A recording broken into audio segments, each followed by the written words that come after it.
ಮಕ್ಕಳೇ, ಈಗ ಸರಳ ಪದಗಳನ್ನು ಓದಿ ಕಲಿಯೋಣ ಮಕ್ಕಳೇ.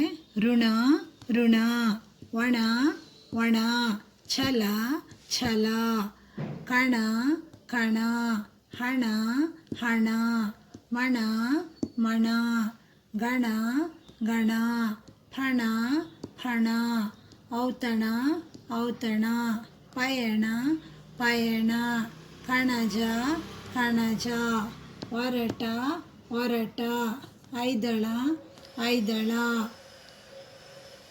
ಗಣಕ ಗಣಕ, ಒಣಮರ ಒಣಮರ, ಬಡತನ ಬಡತನ, ಗಣಗಣ ಗಣಗಣ, ಗಜಪಯಣ ಗಜಪಯಣ.